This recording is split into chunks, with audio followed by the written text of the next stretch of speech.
Hello everyone. आज के इस वीडियो में हम बात करेंगे वॉइस की, एक्टिव एंड पैसिव वॉइस। देखिए, सबसे पहले व्हाट इज़ वॉइस, किसे कहेंगे वॉइस। तो वॉइस में be defined as that form of verb which tells us whether the subject does something और has something done to it. ध्यान से सुनना कि whether the subject does something, कि सब्जेक्ट कुछ करता है, कोई काम सब्जेक्ट के द्वारा किया जाता है, और has something done to it, या सब्जेक्ट के साथ कुछ हो रहा है, वो कर कुछ भी नहीं रहा, उसके साथ कुछ हो रहा है। ठीक है, देखिए दो sentences for example, Ram killed Ravan. Active voice का सेंटेंस है। एक्टिव वॉइस का सेंटेंस क्यों है? क्योंकि सब्जेक्ट जो है वो एक्टिव है यहाँ, और सब्जेक्ट क्या है? राम। तो राम इज डूइंग समथिंग, मतलब डिड समथिंग, और what he did, he killed Ravan.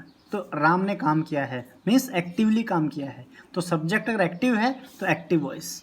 दूसरा sentence, Ravan was killed by Ram, ये पैसिव वॉइस है इस सेंटेंस का। तो इसमें देखिए, यहाँ जो सब्जेक्ट हमने रावण को लिया है, he has not done anything, उसने कुछ भी नहीं किया है। बट यहाँ जो सब्जेक्ट है वो पैसिव है। तो पैसिव वॉइस के जो सेंटेंसेस होंगे उनमें सब्जेक्ट पैसिव रहेगा, एक्टिवली काम नहीं करेगा। ठीक है, अब कहता है कि एक्टिव वॉइस जो होता है इसमें इंपॉर्टेंस दी जाती है किसको? सब्जेक्ट को। Importance is given to subject in active voice. Active voice के सेंटेंसेस में सब्जेक्ट इंपॉर्टेंट होता है, और पैसिव वॉइस के सेंटेंसेस में इंपॉर्टेंस किसको दी जाती है? डूइंग ऑफ एक्शन, किसी काम के करने या होने को, एक्शन को इंपॉर्टेंस दी जाती है। ठीक है, अब बात करते हैं कि why passive voice is used, कि पैसिव वॉइस का हम यूज़ क्यों करते हैं। देखिए, पैसिव वॉइस का यूज़ करने के तीन हमारे यहाँ मेन रीजन हैं। सबसे पहला जो रीजन है that is if subject is unknown, अगर हमें सब्जेक्ट का नहीं पता। जैसे द एनिमी वॉज किल्ड, इस सेंटेंस को लिखने के लिए we do not have any subject, और सब्जेक्ट नहीं है तो हमने पैसिव वॉइस का यूज़ किया कि the enemy was killed, we do not know who killed the enemy but we only know he was killed. Okay, इसके बाद दूसरी बात है एम्फेसिस ऑन मीन्स, साधन पे जोर देने के लिए कि कोई काम किसके द्वारा किया गया, किस साधन का हमने यूज़ किया, उस पे जोर देने के लिए हम यूज़ करते हैं पैसिव वॉइस का। जैसे the snake was killed with A stick, तो यहाँ साधन पे जोर देने के लिए भी हम किसका यूज़ करते हैं? हम यूज़ करते हैं पैसिव वॉइस का। और दूसरा है टू एम्फेसाइज ऑब्जेक्ट, ऑब्जेक्ट पे जोर देने के लिए। जैसे Mohan is elected monitor, Hindi is spoken in India. तो ऑब्जेक्ट पे जोर देने के लिए भी हम पैसिव वॉइस का यूज़ करते हैं। अब there are certain rules which should be kept in mind while making passive voice. सबसे पहला रूल हमारा बेसिक रूल है कि ऑब्जेक्ट ऑफ द वर्ब है उसको हम ले जाते हैं इन प्लेस ऑफ सब्जेक्ट, और सब्जेक्ट ऑफ द वर्ब होता है उसको हम ले जाते हैं in place of object. Means object को सब्जेक्ट बना देंगे, सब्जेक्ट को ऑब्जेक्ट की जगह ले जाएंगे। ठीक है, इसके बाद दूसरा जो रूल है, always use third form of the verb in passive voice. Passive voice के जो सेंटेंसेस होंगे उसमें हमेशा वर्ब की थर्ड फॉर्म का यूज होगा। If third form of verb is not used in any sentence, it means that is not of passive voice. देखिए, एक इसकी पहचान छोटी सी सिंपल सी मैं आपको, पैसिव वॉइस के जो सेंटेंसेस होंगे उनमें मेन वर्ब से पहले, जो मेन वर्ब होता है, इस मेन वर्ब से पहले आपको इनमें से एक मिलेगा। ये जो आपका बी है, इस बी की फॉर्म चलती है is, am, are, was, were, being, been.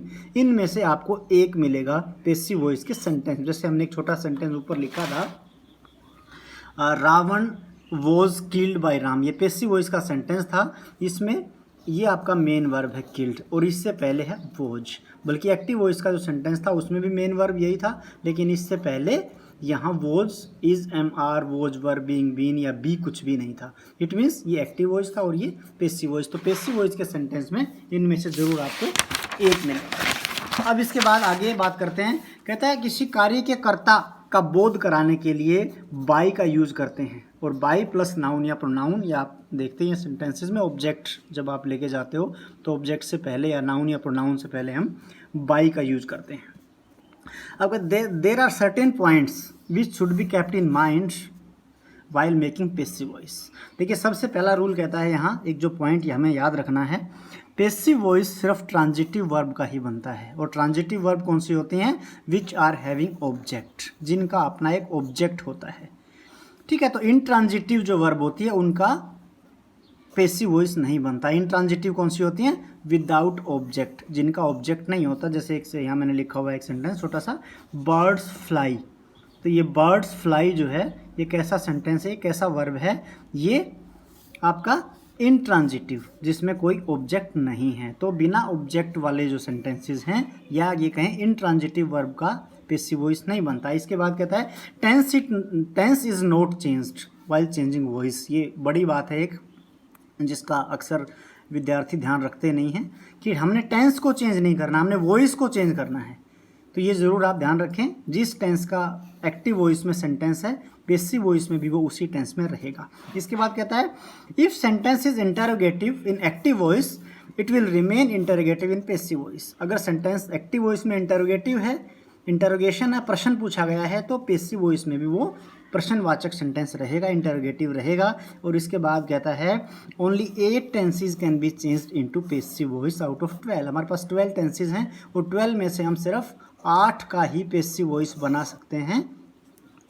Future continuous और परफेक्ट कंटिन्यूस। परफेक्ट कंटिन्यूस जो आपके सभी का जो है टेंसेज हैं, उन सब के फ्यूचर परफेक्ट कंटिन्यूस और फ्यूचर कंटिन्यूस, इनका हम पेसिव वॉइस नहीं बना सकते। जैसे प्रेजेंट की अगर बात करें तो प्रेजेंट, इंडेफिनेट, कंटिन्यूस, परफेक्ट, इन तीनों का हम बना सकते हैं, लेकिन प्रेजेंट परफेक्ट कंटिन्यूस इसका नहीं बनेगा।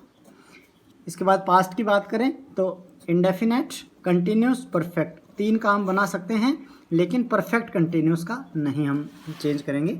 इसके बाद फ्यूचर के सिर्फ 2 का हम चेंज करते हैं, फ्यूचर इंडेफिनेट जिसको सिंपल फ्यूचर कहते हैं, और दूसरा फ्यूचर परफेक्ट। फ्यूचर कंटिन्यूस को भी हम पेसिव में नहीं चेंज कर सकते, और आपका जो फ्यूचर परफेक्ट कंटिन्यूस जो है वो भी पेसिव वॉइस में नहीं जाता।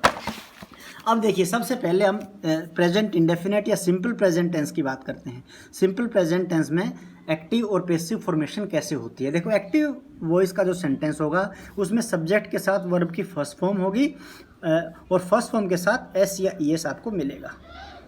ठीक है, जैसे आई लाइक मैंगो, ये सेंटेंस आपका है आई लाइक मैंगो। इस सेंटेंस में सब्जेक्ट, वर्ब की फर्स्ट फॉर्म और ऑब्जेक्ट। तो इसको जब हम चेंज करेंगे पेसिव वॉइस में, तो हम पेसिव वॉइस में चेंज करने के लिए यूज़ करते हैं किसका? Is am are plus verb की थर्ड फॉर्म। ठीक है, और इज एम आर का यूज़ कैसे करेंगे? According to the subject. तो यहाँ आई लाइक मैंगो, तो यहाँ मैंगो जो है इसको हम ले लेंगे सब्जेक्ट के रूप में, ऑब्जेक्ट था ये, इसको हमने सब्जेक्ट बना दिया। और मैंगो सिंगुलर है चूँकि, तो सिंगुलर वर्ब आएगा। इज वर्ब की थर्ड फॉर्म, लाइक्ड और बाय मी। ही सेल्स वॉचेज, तो वॉचेज को हम बना देंगे यहाँ ऑब्जेक्ट। वॉचेज चूँकि प्लूरल है तो आर को हम ले लेंगे यहाँ से। वॉचेज आर सोल्ड, सेल की थर्ड फॉर्म, बाय हिम।